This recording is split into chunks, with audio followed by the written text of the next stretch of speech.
নামাজ পড়া ফরজ, এটা না পড়লে কতটা শাস্তি, এর ইলম যদি আপনার ভিতরে না থাকে আপনি নামাজ ছেড়ে তো দোকানে বসে থাকবেনই, বলেন না ভাই? আযান যখন হয়ে যাবে, নামাজ যে কতটা গুরুত্ব হাদিসের মধ্যে রয়েছে, কোন ব্যক্তি যদি ফজরের আযান হয়ে যাওয়ার পর সে যদি ফজরের নামাজ না পড়ে যোহর পর্যন্ত, আল্লাহর রাসূল দেখলেন জাহান্নামের মধ্যে একজন ব্যক্তিকে অত্যাচার করা হচ্ছে, কেমন বড় একটা পাথর দিয়ে তার মাথার মধ্যে আঘাত করা হচ্ছে, রক্তের নদী, ওই আঘাতের কারণে ওই ব্যক্তি আবার সাগরের মাঝখানে চলে যায়, তার মাথা ছিন্ন বিচ্ছিন্ন হয়ে যায়। ওই পাথর ফেরেশতা যখন আবার আনে, আনতে ওই লোকের মাথা আবারও জোড়া লেগে যায়, ওই ফেরেশতা আবারও তাকে প্রহার করে। এভাবে দীর্ঘ সময় তাকে নির্যাতন করা হচ্ছে। আল্লাহর রাসূল জিজ্ঞেস করলেন, কেন তাকে নির্যাতন করা হচ্ছে? ফেরেশতা জানানো হলো যে ফজর থেকে নিয়ে যোহর পর্যন্ত সে এই সময়টা গাফলতের সাথে কাটাইছে, নামাজ পড়ে নাই, এই কারণে ফজরের পর থেকে নিয়ে যোহর পর্যন্ত তার এই শাস্তি। যোহর থেকে নিয়ে আসর পর্যন্ত সেই মাঝখানের সময় সে আসরের নামাজ আদায় করে নাই, এই কারণে তার এই শাস্তি। মাগরিবের নামাজ পড়ে নাই, তো আসর থেকে নিয়ে মাগরিব পর্যন্ত তাকে পাথর নিক্ষেপ করা হবে, এই কারণে তার এই শাস্তি। সে এশার নামাজ পড়ে নাই, ঘুমিয়ে গেছে, তো এশার মাগরিবের পর থেকে নিয়ে এশা পর্যন্ত তার উপর আঘাত করা হবে। এশার নামাজ না পড়ে সে ঘুমিয়ে গেছে, ফজরের আগ পর্যন্ত এই যে দীর্ঘ সময়, এতটুক পর্যন্ত তার মাথার মধ্যে পাথর দিয়ে আঘাত করা হবে। এই অনুভূতি কখন বুঝে আসবে ভাই? কবরে। হয়তোবা হাদিস শোনাই দিলাম, এই কথা বলার কোনো সুযোগ নাই যে আল্লাহ নামাজের যে কত গুরুত্ব আমার এই দুই কান শুনে নাই। এত বড় মিথ্যা কথা কেউ বলতে পারবেন? নামাজের যে কত গুরুত্ব এই ব্যাপারে আমি তো প্রায় 8 জুমা আলোচনা করছি। কয় জুমা ভাই? 8টা জুমা ধারাবাহিকভাবে আলোচনা করেছি। এগুলো ইউটিউবে ধারাবাহিকভাবে আলোচনা আছে। এই নামাজের গুরুত্বের ব্যাপারে আমি এক মৌলভী কি আলোচনা করেছি না পৃথিবীর সব মৌলভীরাই কি করে? এই আলোচনা করে। পৃথিবীর প্রতিটা নামাজি ব্যক্তি সে চায় তার সন্তানটা যেন নামাজি হয়ে যাক, পৃথিবীর প্রতিটা নামাজি চায় তার স্ত্রী যেন নামাজি হয়ে যাক, তার পরিবার বর্গ যেন নামাজি হয়ে যাক। চাই কিনা? এমন একজন নামাজি পাওয়া যাবে আমি একলা নামাজ পড়ে জান্নাতে চলে যাব, এমন নামাজি আছে? এমন নামাজি নামাজি ব্যক্তি চায় তার পরিবার বর্গ সবাই যেন নামাজি হোক, একসাথে জান্নাতে থাকবো। কিন্তু সবাই কি কথা শুনে? আপনি তো নামাজি, মাশাআল্লাহ, ফজরের সময় তালা খুলে গেট খুলে আপনি মসজিদে আইসা পড়ছেন, আপনার বউ ঘুমায় রয়েছে, আপনার বালেক ছেলে ঘুমায় রয়েছে, আপনার বালেক মেয়ে ঘুমায় রয়েছে, আপনি ফজরের নামাজে আসছেন। শুনে রাখেন, আল্লাহর আদালত আপনার জিম্মাদার হিসেবে আল্লাহর দরবারে দাঁড়াইতে হবে। তুই বাবা, ওই গার্জিয়ান, সেও চায় আমার স্ত্রী, আমার ছেলে, আমার মেয়ে নামাজি হয়ে যায়। কই আপনার কথা তো শুনছে না, সে তো নামাজি হচ্ছে না, সে তো দ্বীনের উপর চলতেছে না। কারণ কি? কারণ তার মধ্যে ইলম নাই। কারণ হচ্ছে তার মধ্যে ইলম নাই, ঈমানের নূর নাই। এই কারণেই তো তার আল্লাহর ভয় থেকে তাকে উদাসীন করে দিয়েছে, সে ফজরে ঘুমায় না। এই কারণেই তো সে উদাসীন। যখন যোহরের আযান হয় সে দোকানে বসে থাকে, যখন আসরের আযান হয় সে বাজারে বসে থাকে, যখন এশার সময় হয় তখন টেলিভিশন আর মোবাইল চালাইতে চালাইতে সে ঘুমিয়ে যায়। এশার নামাজ পড়ার সময় গুরুত্ব নাই। ওই ইলম না থাকার কারণেই তো এটা হয়েছে।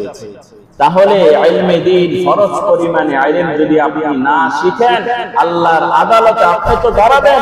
সাথে সাথে যার কারণে সে ইবাদত ছেড়ে দিল, এই ব্যক্তি আল্লাহর দরবারে নালিশ করবে।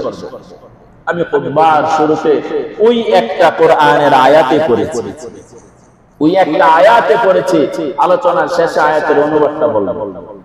ইলম শিখবো, সাথে সাথে ইলমের প্র্যাকটিক্যাল ইলম এর পদ্ধতিও শিখতে হবে। ইলম শুধু নামাজের ইলম নয়, ইলমের মধ্যে মুআমালাত, মুআশারাত, আমার জিন্দেগি কিভাবে পরিচালিত হবে, মানুষের সাথে আমার লেনদেন কি হবে, আত্মীয়তার সাথে আমার লেনদেন কি হবে, সন্তানের সাথে বাবার কেমন সম্পর্ক থাকবে, মার সাথে মেয়ের কি সম্পর্ক থাকবে, স্ত্রী স্বামীকে কি মর্যাদা দিবে, স্বামীর কি কি হক রয়েছে, স্বামীও জানবে স্ত্রীর কি কি হক রয়েছে। এই সবগুলো বিষয় কি ওয়াজ নাকি আইলেম? এই আইলেম এগুলো শিখবেন কোথায়? উচিত তো ছিল, রাসূলের হাদিস রয়েছে, কুন আলিমান, তুমি আলেম হয়ে যাও। চানকোপাল সৌভাগ্যশীল ওই সমস্ত ব্যক্তিরা যারা দুনিয়ার বুকে নবীর ওয়ারিস হয়ে গেছে, সুবহানাল্লাহ, নবীর ওয়ারিস হয়ে গেছে, উলামায়ে কেরাম। কুন আলিমান, আল্লাহ রাসূল বলেন আলেম হয়ে যাও।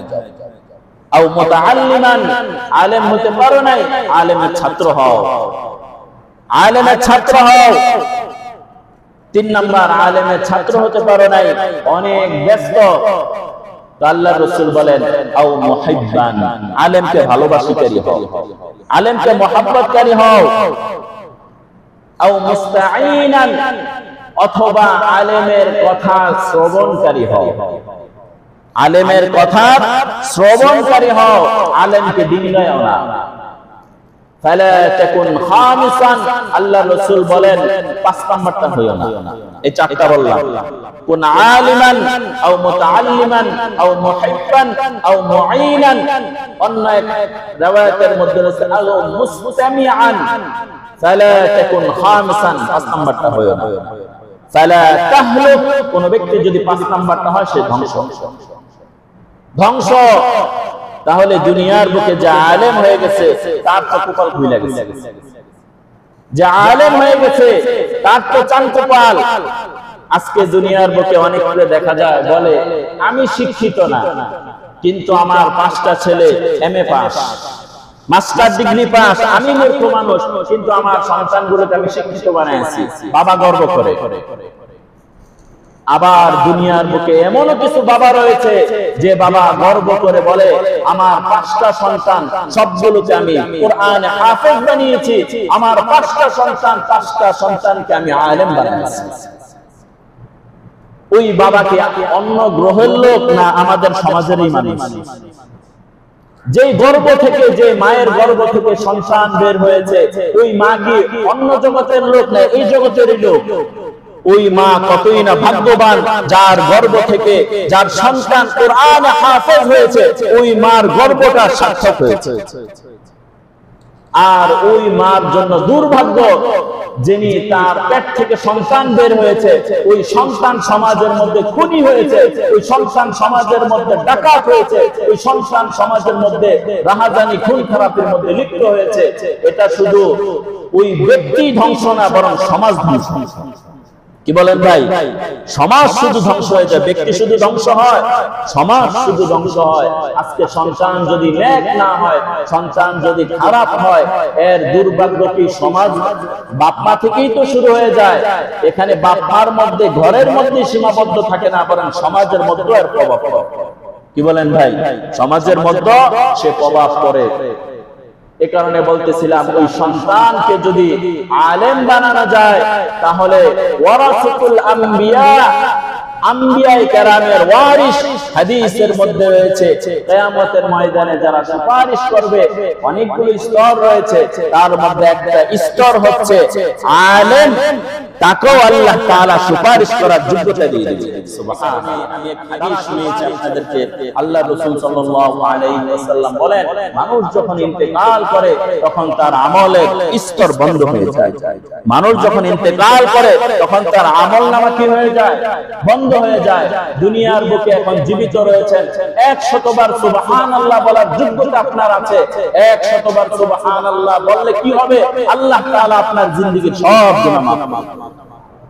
একবার সুবহানাল্লাহ বলবেন, এটার এত মূল্য, জান্নাতে একটা গাছ হয়ে যাবে। কিন্তু কবরের মধ্যে একবার সুবহানাল্লাহ বলার সুযোগ আছে? নেক আমল না নিয়ে গেলে তো মায়ের একটা বাদ যাবে না। আল্লাহ তাআলা আমাদেরকে হেফাজত করেন। যখন মানুষ মারা যায় তার আমল বন্ধ হয়ে যায়, 3টা বাকি থাকে। এর মধ্যে 1 নাম্বার হচ্ছে ইল্লা মিন সাদাকাতিন জারিয়া, সাদকায়ে জারিয়া। জারিয়া বলা হয় চলমান। ওই আগে শুনতাম না সাদকায়ে জারিয়া, মানুষ মারা গেছে 3 ডেক বিরিয়ানি দিয়ে খাওয়াই দাও। 12টা বাজে 3 ডেকের দাম ছিল ধরেন 1.5 লাখ টাকা, 50,000 টাকা করে খরচ, 1.5 লাখ টাকা। খানা খাওয়ার পর দেখতে তো নেই, বলেন না ভাই? এটা সাদকায়ে জারিয়া? সাদকায়ে জারিয়া না, সাদকায়ে জারিয়া রাস্তা করে দিবেন, নলকূপ বসায় দিবেন, আল্লাহর ঘর মসজিদ বানায় দিবেন, মাদ্রাসা বানায় দিবেন, একজন অসহায় মানুষকে এমন ভাবে সহযোগিতা করবেন যেন তার অভাব দূর হয়ে যায়। সাদকায়ে জারিয়া। 2 নাম্বার হচ্ছে ইলমুন ইনতাফাউ বিহি, ওই ইলম উপকারী ইলম। আমি যখন একজন আলেম, একজন সন্তানকে বিসমিল্লাহির রহমানির রহিম শিখিয়েছি, সূরা ফাতিহা শিখিয়েছি, ওই সন্তান যতদিন বেঁচে থাকবে সূরা ফাতিহা পড়তেই থাকবে। আমার কবর হয়ে যাবে, সে কোরআন শিখবে, ওই কোরআন পড়তে থাকবে, আর কবরের মধ্যে সওয়াব আসতে থাকবে। 3 নাম্বার ওয়ালাদুন সালেহ, নেককার সন্তান যদি রেখে যেতে পারেন। কে নেককার সন্তান? এই হাদিসের শেষ অংশে রয়েছে ওয়ালাদুন সালিহুন ইয়াদউহু লা, সে হচ্ছে নেককার সন্তান পিতামাতা ইন্তেকালের পর দোয়া করে। বলেন না ভাই? পিতামাতা ইন্তেকালের পর দোয়া করে, সে হচ্ছে কি? নেককার সন্তান। আজকে চিন্তা করেন তো, আপনি কি এমন ওয়ারিস রেখে যাচ্ছেন যে আপনার ইন্তেকালের পর আপনার সন্তান আপনার জন্য বলবে রব্বির হামহুমা কামা রব্বায়ানি সগীরা? সন্তান তো বালেগ হয়ে গেছে, সে মোবাইল বুঝে ফেলেছে, বীজগণিত বলেছে, আরবি ইংরেজি গ্রামার সব বিষয়ে সে পাণ্ডিত্য অর্জন করেছে, কিন্তু বাবা মার সাথে কিভাবে কথা বলতে হয় এটা আপনি শিখান নাই, তো কোন শিক্ষা দিয়েছে? মুরব্বীদের সাথে কি আচরণ করতে হয় এজ এ গার্জিয়ান হিসেবে আপনার সন্তানকে এটা শিখান নাই, কোন শিক্ষা দিয়েছেন? ইন্তেকাল তো আপনার হয়ে যাবে, তো যদি সন্তান যদি আপনার জন্য দোয়া না করে, তো সুসন্তানও আপনি কি রাইখা যেতে পারলেন না। আজকে দেখা যায় সমাজের মধ্যে বিশৃঙ্খলা। আমি তো এর আগেও মনে হয় একবার বলেছি, এগুলো কি ফেরেশতা গড়ায় না মানুষই গড়ায়? মানুষই গড়ায়। আপনি কুসন্তান রেখে যাচ্ছেন, আর আপনার ইন্তেকালের পর আপনার সন্তান যত অপকর্ম করবে এরও একটা অংশ আপনার কবরের মধ্যে যাবে। সূরাতুল আহজাবের এই আয়াত পড়ে শেষ করছি। 1 নাম্বার সূরা আহজাব।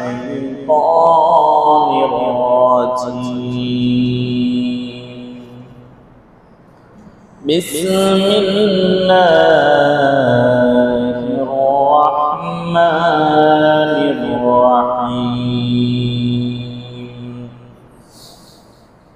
وقالوا ربنا إنا أطعنا سادتنا وكبراءنا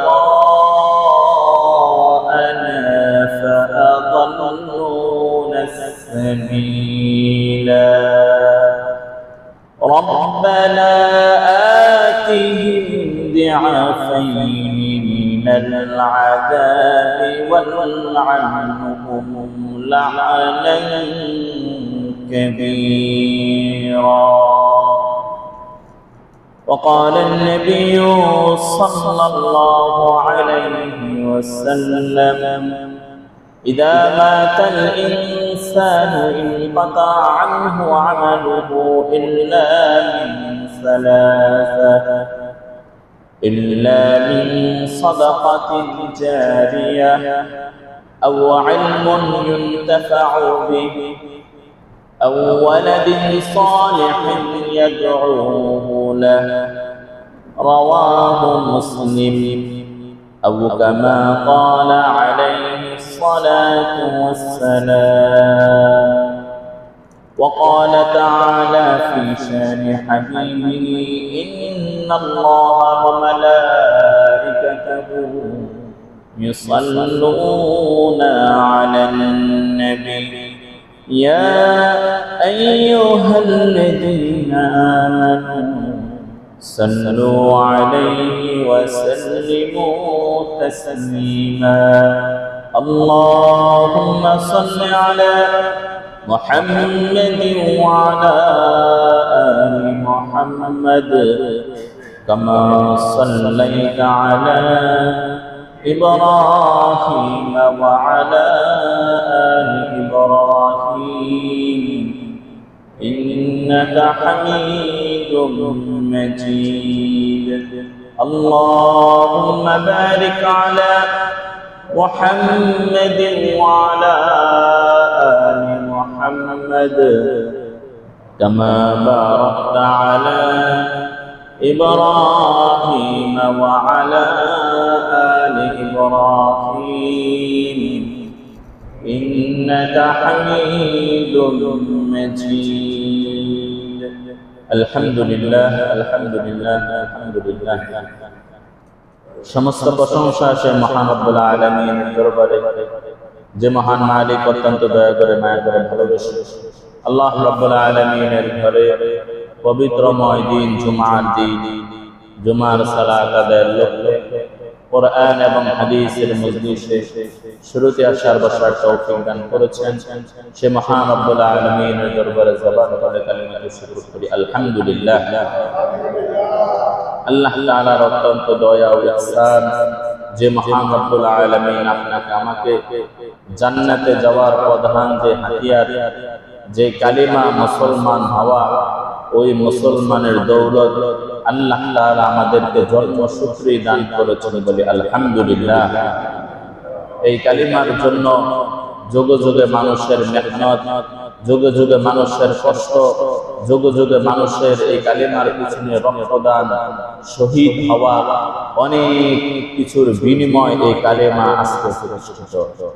সেই ধারাবাহিকতায় মুসলমান আমার বাবা, মুসলমান আমার দাদা, তো তাদের বংশে আমার জন্মসূত্রে আমি মুসলমান আলহামদুলিল্লাহ। কিন্তু যাদের কাছে কালিমা নাই, যারা জন্মসূত্রে মুসলিম হতে পারে নাই বা পরবর্তীতে মুসলমান হয়েছে কিন্তু সমাজ তার মুসলমানকে অ্যাকসেপ্ট করে না, সমাজ তাকে কালিমার কারণে নির্যাতন করে, তাদের ওই কালিমার জোর আর ঈমানি শক্তি আর আমাদের কালিমার জোর আর ঈমানি শক্তি কি বরাবর? কখনই বরাবর না। কেননা যে বিষয়ের প্রতি মেহনত হয়, যে বিষয়ের প্রতি কষ্ট হয়, ওটার মূল্যটাও তার কাছে বেশি। আজকে দ্বীনের জন্য, ইসলামের জন্য, কালিমার জন্য যদি আমার পরিবার থেকে 2-3 জন শহীদ হয়ে যেত, দ্বীন ইসলাম রক্ষা করার জন্য যদি আমার পূর্বপুরুষ যুদ্ধে ঝাঁপিয়ে পড়তো, আমি তো তাদের উত্তরসূরি, তখন আমার চোখের সামনে দ্বীন বিলীন হয়ে যাচ্ছে, তো আমার দিলের মধ্যে ব্যথা লাগে। আজকে আমার ভাই নামাজ পড়ে না, আজকে আমার ভাই দ্বীনের উপর চলে না, আজকে আমার ভাই আল্লাহ দ্রোহী কাজ করে, আমার কোনো খারাপ লাগা কাজ করে না। বুঝতে হবে আমার ঈমানের লেভেল খুবই কম। আমি তো প্রায় বলি যে ঈমান মানুষকে হক কথা বলায় না, যে ঈমান দ্বীনের উপর চালায় না, যে ঈমান কোরআন এবং হাদিসের উপর চলতে থাকে সহায়ক হয় না, ওটা মানে ঘুমন্ত ঈমান, ওটা অসুস্থ ঈমান। যেমন ডাক্তারের দোকানে, হাসপাতালে একেবারে মুমূর্ষু রোগী, তাকে কি দেওয়া হয়? Life support. শুনছেন? শুনেন নাই? এটা অবস্থা একেবারে শেষ। উনি এখন লাইফ সাপোর্টে আছে, তো উনি বাঁচার সম্ভাবনা খুবই কম, মরে যাওয়ার সম্ভাবনাটাই কি বেশি। ওনাকে লাইফ সাপোর্টে রাখা হয়েছে। লাইফ সাপোর্টে যাদেরকে রাখা হয় অধিকাংশই কি সুস্থ হয় না? অধিকাংশই মারা যায়, অধিকাংশই মারা যায়। তো লাইফ সাপোর্টে যিনি আছে ওনাকে কেউ মৃত বলে না জীবিতই বলে? তো উনি লাইফ সাপোর্টে আছে, উনি জীবিত কিন্তু উনি হাঁটতে পারে না। উনি লাইফ সাপোর্টে, উনি জীবিত, উনি নিজের খাবারটা নিজে খেতে পারে না, নিজের চলাফেরাটা নিজে করতে পারে না। কিন্তু মানুষের তবিয়ত আর স্বভাব তো এমন নয়। মানুষের তবিয়ত মানুষ চলবে, মানুষের তবিয়ত আর নিজের খাবার নিজে খাবে, মানুষের তবিয়ত আর নিজের চলাটা নিজে কি চলবে। আল্লাহ জন্মসূত্রে সে যোগ্যতা দিয়েছে, কিন্তু ওই লাইফ সাপোর্টের ওই ব্যক্তি সেও জীবিত কিন্তু 8-10টা স্বাভাবিক মানুষের মতো না। আমাদের ঈমানের অবস্থা কেমন যেন লাইফ সাপোর্টের মধ্যে আছে। লাইফ সাপোর্টের মতন ঈমান কখন যে চলে যায় ঠিক ঠিকানা নাই। কখনো দ্বীনের উপর থাকি, কখনো দ্বীন থেকে সরে যাই। দ্বীন ইসলামের উপর আমার চলা, এই সমাজের উপর আমার টিকে থাকা, শয়তানের সাথে যুদ্ধে লিপ্ত হওয়া, এটা কি একদিন 2 দিন না মরণের আগ পর্যন্ত? মরণের আগ পর্যন্ত। হাদিস শরীফের মধ্যে রয়েছে একজন ব্যক্তি যখন মারা যায়, মরজে মৌতের অবস্থা, তখনও শয়তান এসে তাকে ধোঁকা দেয়। নাউজুবিল্লাহ। বুঝতে পারছেন ভাই? মানুষ যখন ইন্তেকাল করে, শেষ স্টেপ, শেষ, দুনিয়ায় অনেক কিছু করেছেন, সর্বশেষ আপনার মৃত্যুর সাথে সাক্ষাৎ করতে হবে। এই মৃত্যুকে কেউ অস্বীকার যায় না। ওই মৃত্যুর সময়, কঠিন মুহূর্তে, ওই সময় শয়তান এসে ধোঁকা দেয়, ঈমান হারা হয়ে যেন সে মারা যায়। তাহলে শয়তানের পাওয়ার কত বেশি! এমন কি আল্লাহ তাআলার কাছে সবচেয়ে পছন্দনীয় আমল হচ্ছে সালাত, নামাজ।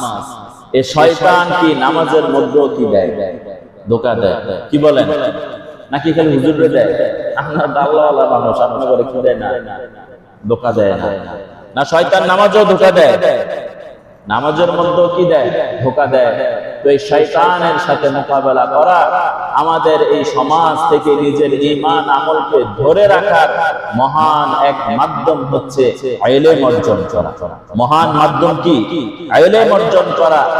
হাদিসের মধ্যে রয়েছে আল ইলমু নূরুন, আল ইলমু নূরুন ওয়াল্লাহু লা ইউতিহিল আসি। ইলম হচ্ছে একটা আলো, ওই আলো অন্ধকারে যায় না। ওই আলো গুনাহগারকে দেওয়া হয় না। তাহলে ইলম যদি থাকে, আলো যদি থাকে, বাতি যদি থাকে, ব্যক্তি অন্ধকার থেকে মুক্তি পায়, তাই না? একটা ঘর অন্ধকার, ওখানে যদি একটা লাইট জ্বালায় দেওয়া হয়, তাহলে অন্ধকার কি হয়? দূর হয়, অন্ধকার দূরীভূত হয়ে যায়। ওনার খাবারটা কোথায় আছে উনি খুঁজে পায়, ওনার কাপড়টা কোথায় আছে উনি খুঁজে পায়, ওনার চশমাটা কোথায় আছে খুঁজে পায়, ঘর যদি আলোকিত হয়। কিন্তু ঘর অন্ধকার, তার চক্ষু আছে, কিন্তু চশমাটা যে কোথায় উনি খুঁজে পাচ্ছে না। কেন? আলো নাই। ঠিক চোখের আলো দিয়ে যেমন দুনিয়া দেখা যায়, আল্লাহ রাব্বুল আলামিন মানুষের দিলের মধ্যে এক ঈমানি আলো দান করে। ওই আলো হচ্ছে ইলমের ওহীর আলো, আসমানি আলো। আসমানি আলো হচ্ছে কোরআনের আলো, আসমানি আলো হচ্ছে রাসূলের হাদিস। যার মধ্যে কোরআনের আলো থাকবে, যার মধ্যে হাদিসের আলো থাকবে, তার এই দুনিয়া সুন্দর, আখিরাত সুন্দর। কিন্তু আফসোস আর দুঃখের বিষয়, আমাদের চোখের মধ্যে রঙিন চশমা লাগানো, আসমানি ইলমকে আমরা মূল্যায়ন করি না, আর দুনিয়ার ইলমকে মূল্যায়ন করি। দুনিয়ার ইলমকে মূল্যায়নের শেষ পরিণতি কি? হয়তোবা কিছুদিন ডাল রুটি একটু ভালো হবে, কিন্তু এখানেই শেষ। হয়তোবা জীবিকা কিছুটা ভালো হবে, এখানেই শেষ, পরকালে কিচ্ছু নাই। কিন্তু কোন ব্যক্তি যদি আখিরাতের পাথেয় অর্জন করে, আখিরাতের ইলম অর্জন করে, আল্লাহ তাআলা দুনিয়া তার পায়ের নিচে এনে দিবেন, আর আখিরাত তার জন্য বরাদ্দ থাকবে। আখিরাত তার জন্য বরাদ্দ থাকবে। এই কারণে ইলম যদি থাকে, তখন আপনি বুঝতে পারবেন কোনটা হালাল, কোনটা হক, কোনটা না হক, কোনটা হালাল, কোনটা হারাম, কোনটা হক পন্থী, কোনটা বাতিল পন্থী, কোনটা জায়েজ, কোনটা না জায়েজ। এটা বুঝবেন কিভাবে? যদি ভিতরে আলোই না থাকে। ভিতরে আলো থাকলেই তো আপনি বুঝতে পারবেন। আর আলো যদি না থাকে, গড় পাতায়া মানুষ আপনাদেরকে একটা লাউ দিয়া দিল, একটা মূলা ধরাই দিল, আপনি ওটাই কি বুঝবেন? বলতে পারেন হুজুর, তাহলে ইলমে দ্বীন আমরা কিভাবে অর্জন করব? আল্লাহ রাসূল গত জুমায় আমরা আলোচনা করেছিলাম, তালাবুল ইলমি ফরিদাতুন আলা কুল্লি মুসলিম। ইলমে দ্বীন শিক্ষা করা প্রত্যেক মুসলমানের উপর ফরজ। এই ইলমে দ্বীন শিক্ষা করা যেমন ফরজ, এই ফরজটাকে প্র্যাকটিক্যাল এর পদ্ধতি শিখাও কি ফরজ। যদি এই ইলম আমার মধ্যে না আসে, তাহলে তো আমি গুনাহগার হয়ে যাব। এই ইলম যদি আমার ভিতরে না আসে, আমি গুনাহগার হয়ে যাব। এই অনুভূতি মুসলমানের মধ্যে আজকে নাই। মুসলমানের মধ্যে অন্তত এতটুকু অনুভূতি এখন পর্যন্ত আছে, নামাজ না পড়লে কি হয়? বলেন না, গুনাহ হয় না সওয়াব হয়? সব ঘুমায়। নামাজ না পড়লে সওয়াব হয় না গুনাহ হয়? গুনাহ হয়। রোজা না রাখলে গুনাহ হয় না সওয়াব হয়? গুনাহ হয়। হজ না করলে কি হয়? গুনাহ হয়, যাকাত না দিলে কি হয়? গুনাহ হয়। এগুলো ফরজ বিধান। ঠিক তেমনি ভাবে ফরজ পরিমাণ ইলম অর্জন করা ফরজ, ফরজ পরিমাণ ইলম অর্জন না করলে গুনাহ হয়। কেমন গুনাহ? নামাজ না পড়লে যেমন গুনাহ, ফরজ পরিমাণ ইলম অর্জন না করলে তেমনি গুনাহ। কেননা হারাম, এটা যে হারাম, এই ইলম যখন আপনার ভিতরে থাকবে না, তখন তো আপনি সুদগুলোর সাথে জড়াইবেন। বলেন না ভাই? নামাজ পড়া ফরজ, এটা না পড়লে কতটা শাস্তি, এর ইলম যদি আপনার ভিতরে না থাকে, তো আপনি নামাজ ছেড়ে তো দোকানে বসে থাকবেনই। বলেন না ভাই? আযান যখন হয়ে যাবে, নামাজ যে কতটা গুরুত্ব হাদিসের মধ্যে রয়েছে। কোন ব্যক্তি যদি ফজরের আযান হয়ে যাওয়ার পর সে যদি ফজরের নামাজ না পড়ে, যোহর পর্যন্ত, আল্লাহ রাসূল দেখলেন জাহান্নামের মধ্যে একজন ব্যক্তিকে অত্যাচার করা হচ্ছে। কেমন বড় একটা পাথর দিয়ে তার মাথার মধ্যে আঘাত করা হচ্ছে, রক্তের নদী। ওই আঘাতের কারণে ওই ব্যক্তি আবার সাগরের মাঝখানে চলে যায়, তার মাথা ছিন্ন বিচ্ছিন্ন হয়ে যায়। ওই পাথর ফেরেশতা যখন আবার আনতে ওই লোকের মাথা আবারও জোড়া লেগে যায়, ওই ফেরেশতা আবারও তাকে প্রহার করে। এভাবে দীর্ঘ সময় তাকে নির্যাতন করা হচ্ছে। আল্লাহ রাসূল জিজ্ঞেস করলেন, কেন তাকে নির্যাতন করা হচ্ছে? ফেরেশতা জানানো হলো যে ফজর থেকে নিয়ে যোহর পর্যন্ত সে এই সময়টা গাফলতের সাথে কাটাইছে, নামাজ পড়ে নাই। এই কারণে ফজরের পর থেকে নিয়ে যোহর পর্যন্ত তার এই শাস্তি। যোহর থেকে নিয়ে আসর পর্যন্ত সেই মাঝখানের সময় সে আসরের নামাজ আদায় করে নাই, এই কারণে তার এই শাস্তি। মাগরিবের নামাজ পড়ে নাই, তো আসর থেকে নিয়ে মাগরিব পর্যন্ত তাকে পাথর নিক্ষেপ করা হবে, এই কারণে তার এই শাস্তি। সে এশার নামাজ পড়ে নাই, ঘুমিয়ে গেছে, তো এশার মাগরিবের পর থেকে নিয়ে এশা পর্যন্ত তার উপর আঘাত করা হবে। এশার নামাজ না পড়ে সে ঘুমিয়ে গেছে, ফজরের আগ পর্যন্ত এই যে দীর্ঘ সময়, এতটুক পর্যন্ত তার মাথার মধ্যে পাথর দিয়ে আঘাত করা হবে। এই অনুভূতি কখন বুঝে আসবে ভাই? কবরে। হয়তো বা হাদিস শোনাই দিলাম, এই কথা বলার কোনো সুযোগ নাই যে আল্লাহ নামাজের যে কত গুরুত্ব আমার এই দুই কান শুনে নাই। এত বড় মিথ্যা কথা কেউ বলতে পারবেন? নামাজের যে কত গুরুত্ব, এই ব্যাপারে আমি তো প্রায় 8 জুমা আলোচনা করছি। কয় জুমা ভাই? 8টা জুমা ধারাবাহিক ভাবে আলোচনা করেছি। এগুলো ইউটিউবে ধারাবাহিক ভাবে আলোচনা আছে। এই নামাজের গুরুত্বের ব্যাপারে আমি এক মৌলবী কি আলোচনা করেছি না পৃথিবীর সব মৌলবীরাই কি করে? এই আলোচনা করে।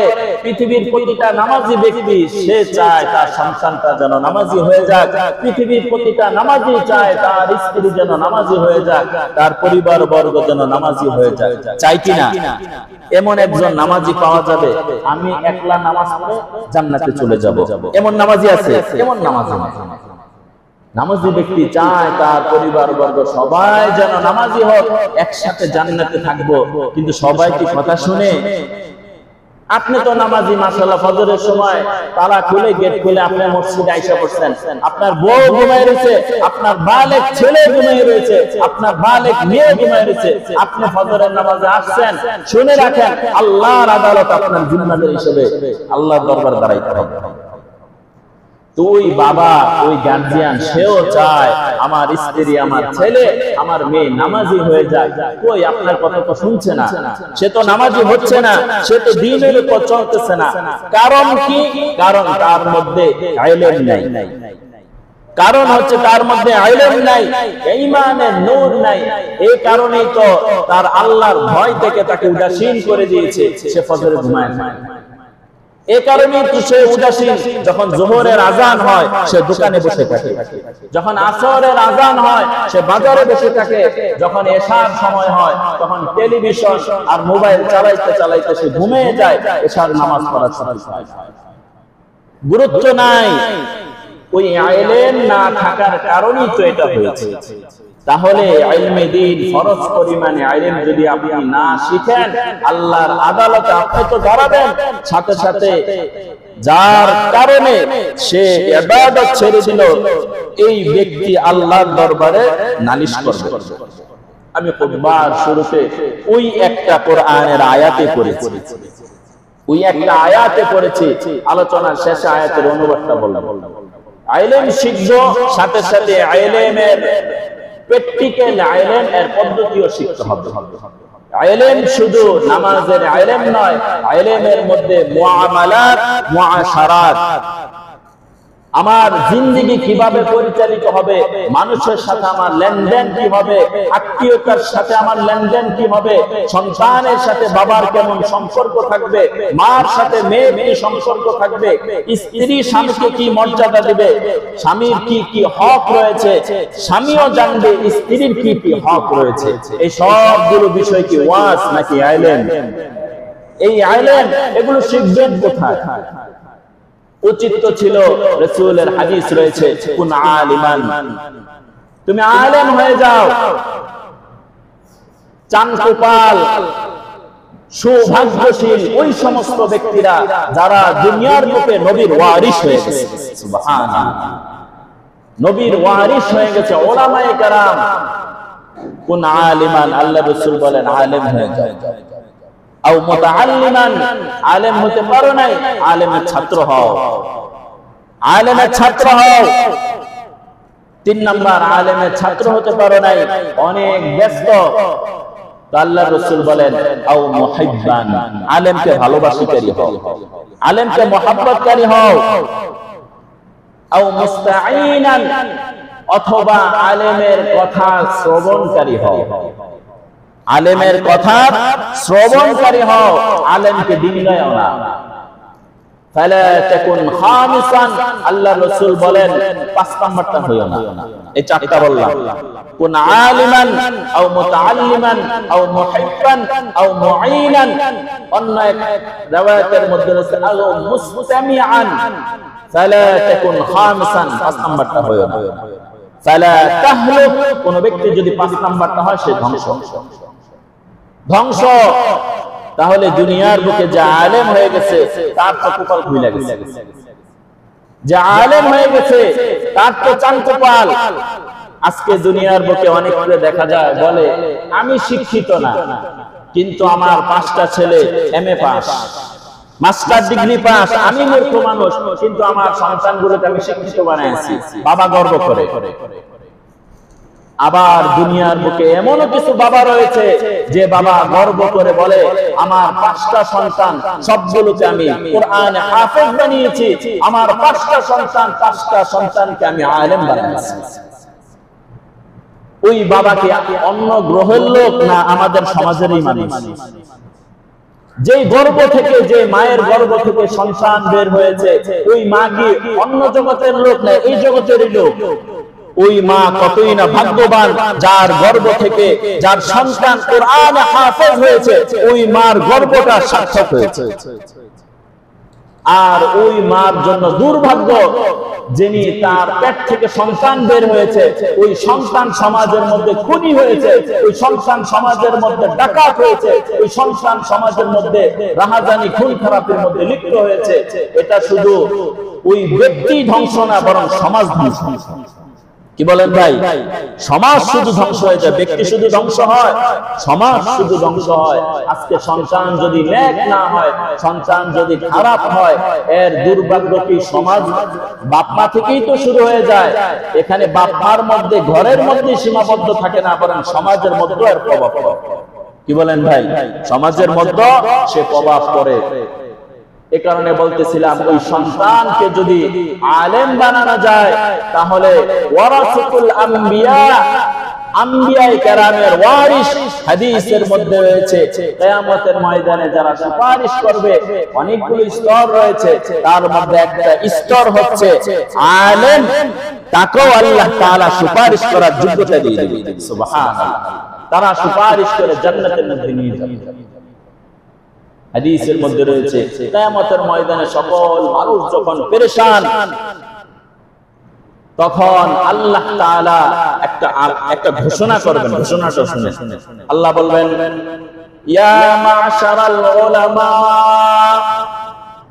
ইয়া মা'শারাল উলামা, تميزوا فقد غفرت لكم انطلقوا إلى الجنة আল্লাহ রাব্বুল আলামিন কিয়ামতের ময়দানে সকল মানুষ যখন পেরেশানির মধ্যে থাকবে আল্লাহ রাব্বুল আলামিন এমন এক আওয়াজ দিবেন ইয়া মাশারাল উলামা হে উলামাদের বিশাল জামাত তামাইয়াজু তোমরা এক কর্নারে চলে যাও সমস্ত উলামায়ে কেরাম যখন এক পাশে চলে যাবে আল্লাহ তাআলা উলামায়ে কেরামের একেবারে কাছাকাছি আসবেন এসে বলবেন আমার কুদরতি সিফাত আমার ক্ষমতার একটা অন্যতম ক্ষমতা হচ্ছে ইলমের ক্ষমতা ইলমের জ্ঞান আমার এই সিফাতি ইলমটা তোমার মধ্যে আমি সংরক্ষিত করেছি কোরআন এবং হাদিসের ইলম তোমার সিনার মধ্যে দিয়েছি তোমাকে জাহান্নামে দেওয়ার জন্য না ওই উলামায়ে কেরামের জামাত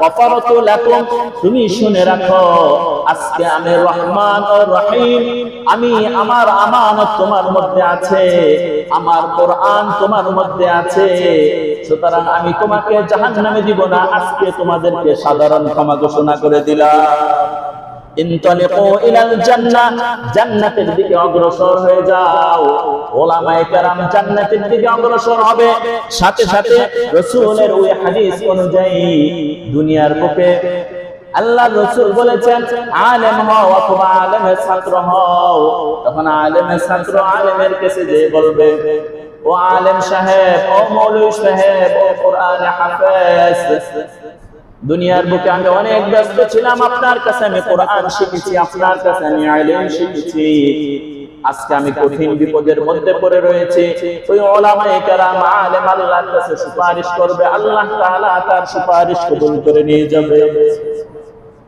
আলেমের ছাত্র হতে পারে না আলেমের মহব্বতকারী হয়েছে আলেমকে ভালোবেসেছে ওই ব্যক্তি এসে বলবে ও আলেম ও হাফেজ সাহেব ও মাওলানা সাহেব ও মুফতি সাহেব দুনিয়ার বুকে আপনার কাছে ইলমে দ্বীন ওয়াহী সংরক্ষিত ছিল হয়তোবা আপনি আমাকে দেখেন নাই আপনার সাথে আমার কোনো সম্পর্ক ছিল না কিন্তু আমার দিলের মধ্যে উলামায়ে কেরামের জন্য একটা টান আর মহব্বত আর ভালোবাসা ছিল হয়তোবা কখনো প্রকাশ করেছি কখনো প্রকাশ করি নাই আজ আমার দিল থেকে আপনাকে ভালোবাসতাম আল্লাহ তাআলার কাছে উলামায়ে কেরাম সুপারিশ করবে আল্লাহ তাআলা তাকে maaf করে দিবে সুবহানাল্লাহ উলামায়ে কেরামকে ভালোবাসা উলামায়ে কেরামের সাথে মহব্বত তৈরি করা তাহলে উলামায়ে কেরামের সুপারিশ যদি আল্লাহ কবুল করে তাহলে যিনি কোরআনে হাফেজ হবে যিনি আলেম হবে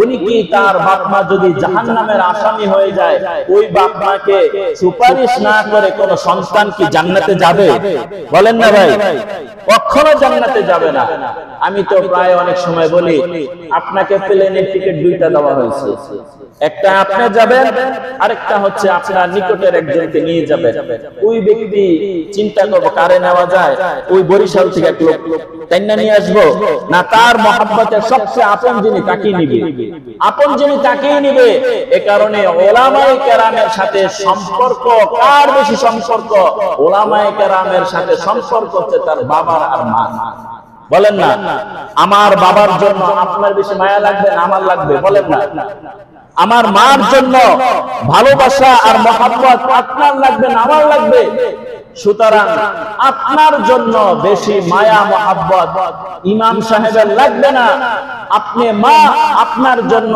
আপনার বেশি মায়া মহব্বত আলেমের লাগবে না বরং আপনার জন্য বেশি মায়া মহব্বত লাগবে যাকে আপনি গর্ভ ধরেছেন ওই সন্তান ওই ছেলে আর মেয়ে ওই ছেলে আর মেয়ে বাবাকে সুপারিশ করবে ওই ছেলে আর মেয়ে মাকে সুপারিশ করবে যে আল্লাহ আমার বাবাকে আপনি maaf করে দেন হাদিসের মধ্যে রয়েছে কোরআনে হাফেজের সুপারিশ আল্লাহ কবুল করে নিয়েছে কোরআনে হাফেজের সুপারিশকারী আল্লাহ তাআলা কবুল করে নিয়েছেন তারা 10 জন ব্যক্তিকে যাদের উপর জাহান্নাম ওয়াজিব এমন 10 জন ব্যক্তিকে কোরআনে হাফেজ সুপারিশ করে জান্নাতের মধ্যে নিয়ে যাবে আর একজন আলেম 10 জন না দলে দলে দলে দলে দল বুঝেন অসংখ্য অগণিত বিশাল জামাতকে সুপারিশ করে জান্নাতের মধ্যে নিয়ে যেতে পারবে আল্লাহ যদি সে ক্ষমতা দেয় আপনার আমি বাধা দেওয়ার কেউ আছি এই কারণে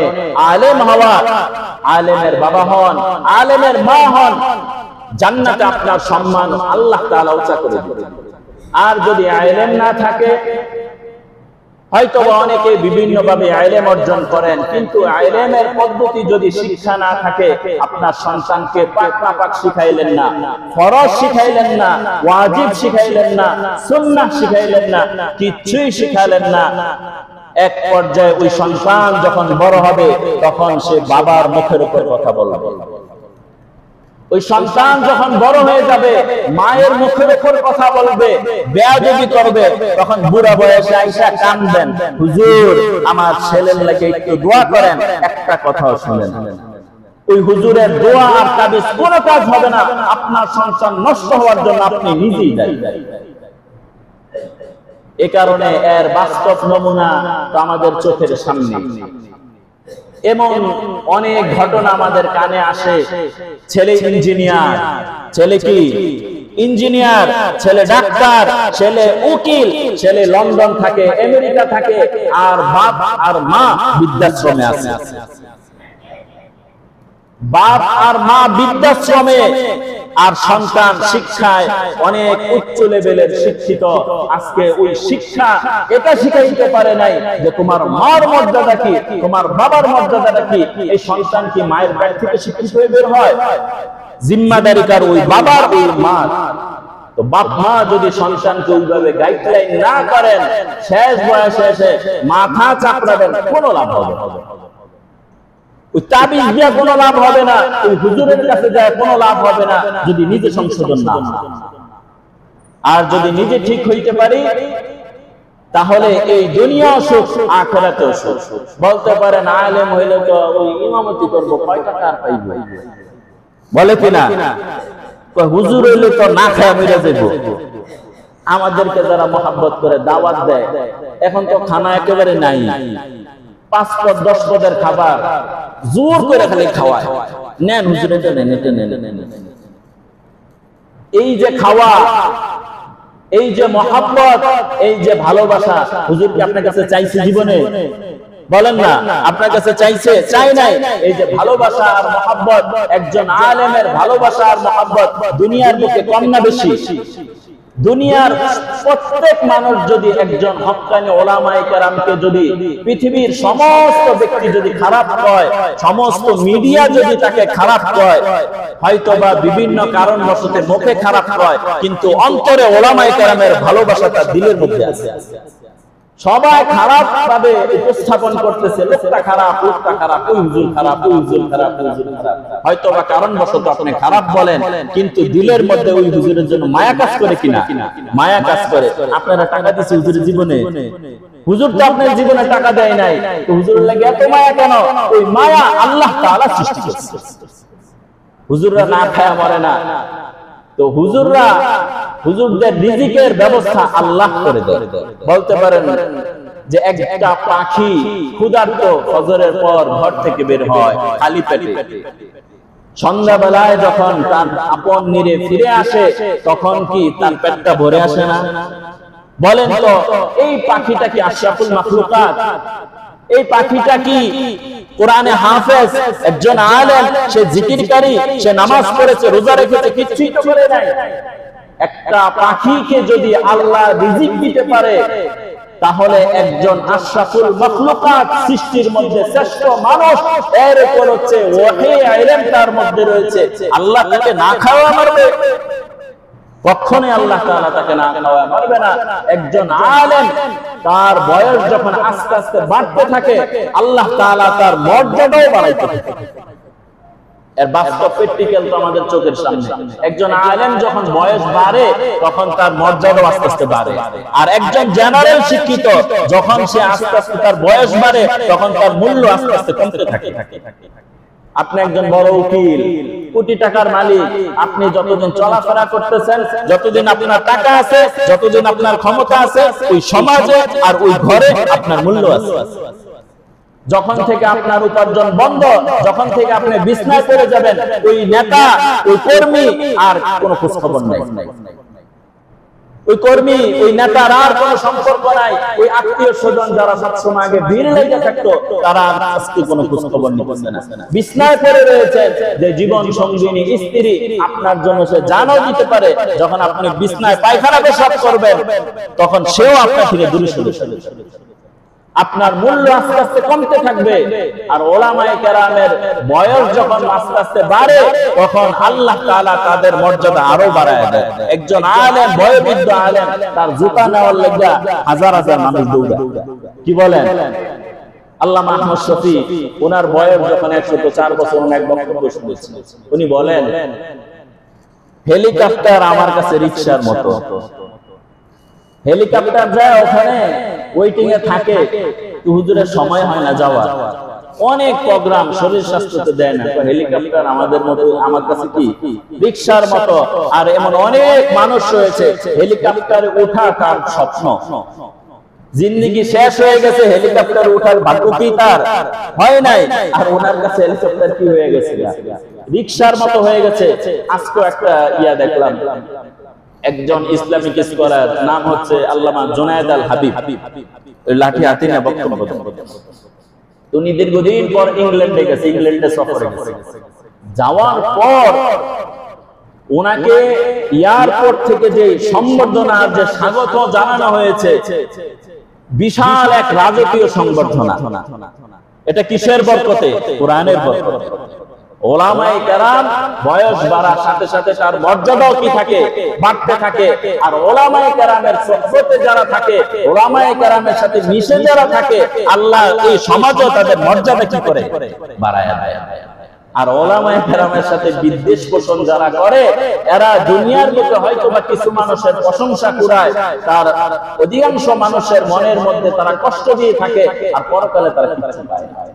এ কারণে নিয়ত করা যে আমার সন্তানকে আলেম বানাবো, আমি কোরআনে হাফেজের বাবা হব, আলেমের বাবা হব, আলেমের মা হব, আলেমের বাবা হব। সর্বশেষ একটা কথা বলি, পৃথিবীর মধ্যে বিখ্যাত একটা কিতাব রয়েছে, এই কিতাব তাফসীরের কিতাব, কিতাবের নাম হচ্ছে তাফসীরে কবীর। তাফসীরের কিতাবের নাম কি? তাফসীরে কবীর। এই তাফসীরি কিতাবের লেখক হচ্ছে আল্লামা ফখরুদ্দীন রাজি রাহিমাহুল্লাহ তাআলা। উনি হযরত মূসা আলাইহিস সালাতু ওয়াস সালামের একটি ঘটনা উল্লেখ করেছেন। ওই ঘটনার উনি লেখেন, হযরত মূসা আলাইহিস সালাতু ওয়াস সালাম একবার রাস্তা দিয়ে যাচ্ছেন, পথের মধ্যে দেখতে পেলেন একটা কবরের মধ্যে আযাব হচ্ছে। এই কবরের আযাব, এটা সত্য না মিথ্যা? সত্য। কবরের মধ্যে আযাব কেন হয়? কোন ব্যক্তি যদি বদকার হয়, তাহলে তার কবরের মধ্যে আযাব হয়। আর কোন ব্যক্তি যদি নেককার হয়, পরহেজগার হয়, তাহলে তার কবরের মধ্যে আল্লাহ তাআলা জান্নাতের নেয়ামত। তো কবরের মধ্যে আযাব হচ্ছিল, উনি চলে গেলেন। তাহলে নবী দেখতে পেলেন কবরের মধ্যে আযাব হচ্ছে। প্রশ্ন হতে পারে, হুজুর তাহলে আমরা দেখি না কেন? মুসা নবী, উনি তো মানুষ ছিলেন, উনি দেখলেন, তাহলে আমরা দেখি না কেন? উনি আল্লাহর পক্ষ থেকে বার্তা বাহক, উনি যদি না দেখে তাহলে কিভাবে বলবে উম্মতকে কবরের মধ্যে আযাব হচ্ছে? এই কারণে আল্লাহ তাআলা পয়গম্বরদের অন্তর্দৃষ্টি খুলে দিয়েছেন। ওই অন্তর্দৃষ্টির মাধ্যমে আল্লাহ তাআলা ওহীর মাধ্যমে দেখতে পান যে কবরের মধ্যে কি হচ্ছে। হাদিসের মধ্যে রয়েছে। তাহলে সাধারণ মানুষ দেখে না কেন? সাধারণ মানুষ যদি কবরের আযাব দেখতো, তাহলে কোন ব্যক্তি মৃত ব্যক্তিকে গোসল করাইতো না, তাকে দাফন দেওয়ার জন্য কবরস্থানেও যাইতো। কবরস্থানে কবরের মধ্যে কি আযাব হচ্ছে, এটা যদি সাধারণ মানুষ দেখতো, তাহলে কোন মানুষকে আর কি দিত না, কবরের মধ্যে রাখতো না। এ কারণে কবরের আযাব গোপন আছে। তো মূসা আলাইহিস সালাতু ওয়াস সালাম দেখতে পেলেন কবরের আযাব, চলে গেলেন। ফেরার পথে দেখলেন যে এই কবরের মধ্যে আযাব বন্ধ, সুখ শান্তি শুরু হয়ে গেছে। সুবহানাল্লাহ। তখন মূসা আলাইহিস সালাতু ওয়াস সালাম কবরবাসীকে জিজ্ঞেস করলেন, ও কবরবাসী, কিছুক্ষণ আগে দেখলাম তোমার কবরের মধ্যে আযাব হচ্ছে, এখন দেখি তোমার কবরের মধ্যে সুখ শান্তি, কারণটা কি? তো তিনি বলেন যে আমার ইন্তেকাল যখন হয়েছে, তখন আমার এক সন্তান আমার স্ত্রীর গর্ভের মধ্যে ছিল।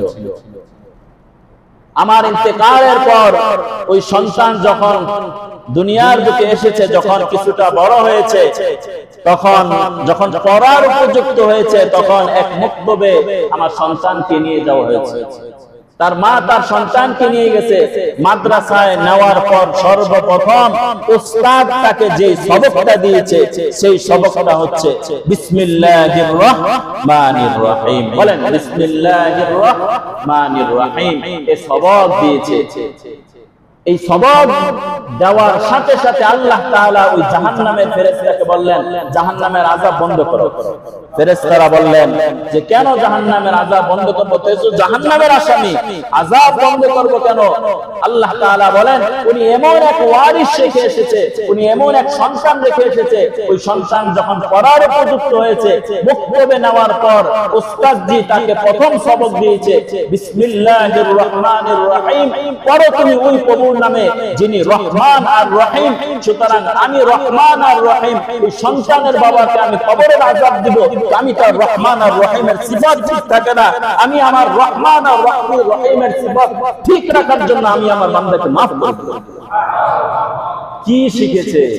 বিসমিল্লাহির রহমানির রহিম। আল্লাহ রহমান, আল্লাহ রহিম। রহমান আর রহিমের উসিলায় ওই সন্তানের বাবাকে জাহান্নামের আসামিকে আল্লাহ মাফ করে দিয়েছে।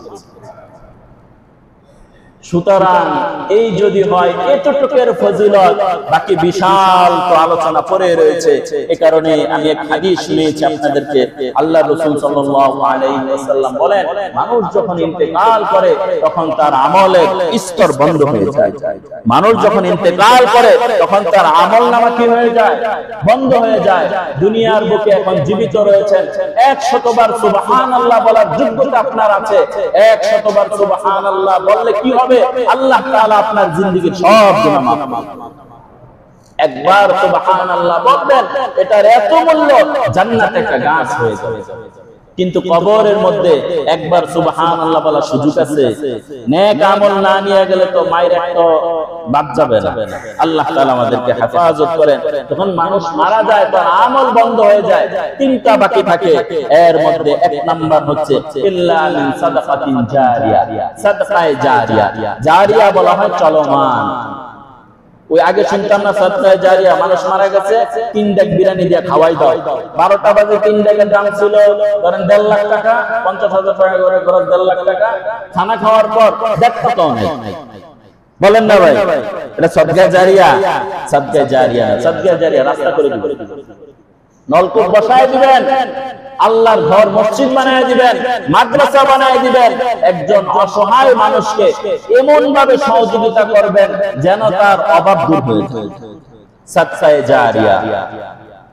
2 নাম্বার হচ্ছে ইলমুন ইনতাফাউ বিহি। ওই ইলম উপকারী ইলম। আমি যখন একজন আলেম, একজন সন্তানকে বিসমিল্লাহির রহমানির রহিম শিখিয়েছি, সূরা ফাতিহা শিখিয়েছি, ওই সন্তান যতদিন বেঁচে থাকবে সূরা ফাতিহা পড়তেই থাকবে। আমার কবর হয়ে যাবে, সে কোরআন শিখবে, ওই কোরআন পড়তে থাকবে, আর কবরের মধ্যে সওয়াব বুঝতে থাকবে। 3 নাম্বার ওয়ালাদুন সালেহ, নেককার সন্তান যদি রেখে যেতে পারেন। কে নেককার সন্তান? এই হাদিসের শেষ অংশে রয়েছে ওয়ালাদুন সালিহুন ইয়াদউহু লা। সে হচ্ছে নেককার সন্তান, পিতামাতা ইন্তেকালের পর দোয়া করে। বলেন না ভাই, পিতামাতা ইন্তেকালের পর দোয়া করে, সে হচ্ছে কি? নেককার সন্তান। আজকে চিন্তা করেন তো, আপনি কি এমন ওয়ারিস রেখে যাচ্ছেন যে আপনার ইন্তেকালের পর আপনার সন্তান আপনার জন্য বলবে রব্বির হামহুমা কামা রব্বায়ানি সগীরা? সন্তান তো বালেগ হয়ে গেছে, সে মোবাইল বুঝে ফেলেছে, বীজগণিত বলেছে, আরবি ইংরেজি গ্রামার সব বিষয়ে সে পাণ্ডিত্য অর্জন করেছে, কিন্তু বাবা মার সাথে কিভাবে কথা বলতে হয় এটা আপনি শিখান নাই, তো কোন শিক্ষা দিয়েছেন? মুরব্বীদের সাথে কি আচরণ করতে হয় এজ এ গার্জিয়ান হিসেবে আপনার সন্তানকে এটা শিখান নাই, কোন শিক্ষা দিয়েছেন? ইন্তেকাল তো আপনার হয়ে যাবে, তো যদি সন্তান যদি আপনার জন্য দোয়া না করে তো সুসন্তানও আপনি কি রাইখা যেতে পারলেন না। আজকে দেখা যায় সমাজের মধ্যে বিশৃঙ্খলা। আমি তো এর আগেও মনে হয় একবার বলেছি, এগুলো কি ফেরেশতা গড়ায় না মানুষই গড়ায়? মানুষই গড়ায়। আপনি কুসন্তান রেখে যাচ্ছেন, আর আপনার ইন্তেকালের পর আপনার সন্তান যত অপকর্ম করবে এরও একটা অংশ আপনার কবরের মধ্যে যাবে। সূরাতুল আহজাবের এই আয়াত পড়ে শেষ করছি। 1 নাম্বার সূরা আহজাব 22 নাম্বার পারার 6 নাম্বার পৃষ্ঠা। কিয়ামতের ময়দানে আল্লাহ তাআলার কাছে কিছু মানুষ এই আবেদন করবে, ওয়াকালু রাব্বানা ইন্না আতানা সাদাতানা ওয়া কুবারানা, হে আল্লাহ আপনি এই সমস্ত মানুষদেরকে পাকড়াও করেন, ওই সমস্ত নেতাদেরকে আর অভিভাবকদেরকে পাকড়াও করেন যে তারা আমাদেরকে পথভ্রষ্ট করেছে, ফাআযাল্লুনা সাবিলা, আপনার সঠিক পথ থেকে আমরা বিপথে চলে গেছি। নেতার কথা শুনে আপনি অবৈধ কাজে লিপ্ত হয়ে গেছেন, নেতার কথা শুনে ইসলাম বিরোধী কাজ করেছেন। কিয়ামতের ময়দানে ওই কর্মী দাঁড়িয়ে ওই নেতার বিরুদ্ধে সাক্ষ্য দিবে যে আল্লাহ এদেরকে আপনি ডাবল শাস্তি দেন। আজকে পিতা মাতা হয়েছেন, সন্তানকে যদি সুশিক্ষায়, গত জুমায় বলেছিলাম শিক্ষা দুই ধরনের, যদি কোরআন এবং হাদিসের শিক্ষা সঠিক শিক্ষা যদি না দিয়ে কবরে যান, তাহলে এই সন্তান আল্লাহ তাআলার কাছে আবেদন করবে, আল্লাহ সিরাতুল মুস্তাকিম সঠিক সরল পথ এই আব্বা আর আম্মা আমাকে শিখাই নাই, আজকে আব্বা আম্মাকে দ্বিগুণ শাস্তি দেন। রব্বানা আতিহিম দিআফাইনি, এই আয়াতে রব্বানা আতিহিম, হে আল্লাহ দিআফাইনি মিনাল আযাব, আযাবকে দ্বিগুণ করে দেন, ওয়াল আনহুম লা'নান কাবীরা, এদের উপর অভিশাপ। তো কোন সন্তানের জন্য আপনার জিন্দেগি শেষ করে দিলেন? এই সন্তানের জন্য, ফ্যামিলির জন্যই তো একটা পুরুষের জিন্দেগি কি হয়ে যায়, শেষ হয়ে যায়। কিন্তু আফসোস করবেন তখন যখন ওই আফসোসের কোনো মূল্য থাকবে না। এই কারণে সন্তানকে নামাজি বানান, সন্তানকে আলেম বানান, সন্তানকে হাফেজ বানান, সন্তানকে সুসন্তান বানান। এই দুনিয়াও শান্তি, আখিরাতেও শান্তি। আর সন্তান যদি সুশিক্ষায় শিক্ষিত না হয়, কোরআন এবং হাদিসের ইলম যদি তাদের ভিতরে না থাকে, তাহলে সে আল্লাহ চিনবে না, রাসূল চিনবে না, সে ইহকালও চিনবে না, পরকালও চিনবে না। মৃত্যু আপনারও হবে, তারও হবে, আল্লাহর দরবারে আপনি আসামি হবেন। আল্লাহ তাআলা আমাদের প্রত্যেককে নেকের উপর চলা, সতের উপর চলা সহজ করে দেন, এবং আমাদের ছেলে মেয়েগুলোকে আল্লাহ তাআলা দিনদার পরহেজগার বানায় দেন। এই কারণে নিয়ত করেন আলেমের বাবা হব ইনশাআল্লাহ। বলেন বলেন আলেমের বাবা হব, বলেন ইনশাআল্লাহ। যুবকরা বিয়ে তো করি নাই, নিয়ত করেন যে আমি আলেমের কি হব ভাই, বাবা হব। আলেমের বাবা হইতে পারেন না, আলেমের চাচা হবেন, আলেমের দাদা হবেন, আলেমের নানা হবেন, কোরআন হাফেজের বাবা হবেন, কোরআন হাফেজের চাচা হবেন, কোরআন হাফেজের দাদা হবেন, নানা হবেন। আর ঘরের মধ্যে মা বোনরা যারা রয়েছেন এদেরকে বলি কোরআন হাফেজের মা হন, কোরআন হাফেজের দাদি হন, কোরআন হাফেজের খালা হন, কোরআন হাফেজের মামি হন, কোরআন হাফেজের ফুফু হন। কেন হবেন? মরার পর কাজে লাগবে, মরার পর কাজে লাগবে। এই কারণে এই নিয়তটা করতে পারেন। এই যে বললাম বাপ মার কাছে কিন্তু আমি সীমাবদ্ধ রাখি নাই, রাখছি আত্মীয় স্বজনরা জুড়াইছি। অনেক সময় দেখা যায় বাবার কথা তেমন একটা কথা, দাদার কথাটা কি হয় কাজে লাগে। তো আপনি চেষ্টা করেন আপনার নাতিরে আপনি কোরআন হাফেজ বানাইবেন। আপনি নানা আপনি নিয়ত করেন আমার নাতিকে কোরআন হাফেজ বানাবো, আলেম বানাবো। আজকে মুক্তবের শিক্ষা থেকে আমরা অনেক দূরে, দুনিয়াবী শিক্ষা এমন পিছনে দৌড়াইতেছি যে আখিরাতের শিক্ষা আমাদের মনে হয় দরকারই নাই। মুক্তবের মধ্যে হাদিস শেখানো হয়, কালিমা শেখানো হয়, উজুর গোসল, উজুর ফরজ শেখানো হয়, গোসলের ফরজ শেখানো হয়, কোরআন শেখানো হয়, হাদিস শেখানো হয়। আজকে সন্তান বড় হয়ে যায় উজুর ফরজ জানে না, পবিত্রতার সাথে যে গোসল করব পাক না পাক বুঝে না, নাপাকের সাথে গোসল করে এসে করে। আমি অনেকদিন আগে শুনেছিলাম, একজনকে জিজ্ঞেস করছে বলো তো গোসলের ফরজ কয়টা? কয় 3টা। ওই যে শুনছি 3টা, কোন 3টা তো মনে নাই। কয় কি কি? কয় গামছা লওয়া, লঙ্গি লওয়া, সাবান লওয়া। এই 3টা দিয়ে কি হয়ে যায়? গোসল হয়ে যায়। গোসলের ফরজ, গোসলের ফরজের পদ্ধতিটাও শিখতে হবে। প্যান্টের মধ্যে কাপড়ের মধ্যে নাপাকি আছে, আপনি পানি ভালোভাবে ঢাইলা আপনি পরে কাপড়টা চেঞ্জ করে যখন আয়সা করেন ওই কাপড়ের মধ্যে তো এখনো নাপাকি লেগে গেছে। পদ্ধতি তো আপনার শিখতে হবে। পদ্ধতি কি? শরীরের কাপড়ের মধ্যে যদি নাপাকি থাকে আগে নাপাকি ভালোভাবে দূর করেন, তো নাপাকি দূর হয়ে গেল, এবার সুন্দর করে গোসল করে পরে বের। এই হচ্ছে পদ্ধতি।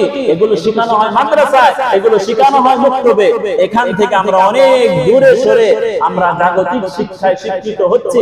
এটা খারাপ না, ডাক্তার ইঞ্জিনিয়ার হওয়া দরকার আছে, কিন্তু ইসলামের প্রাথমিক শিক্ষা যদি ঢুকায় দেন, একজনকে কোরআনে হাফেজ বানায় দেন, এরপর আপনি জাগতিক শিক্ষা শিখান, কোনো সমস্যা নাই। বাপ মার সাথে কিভাবে আচরণ করতে এগুলো শিখায় দেন।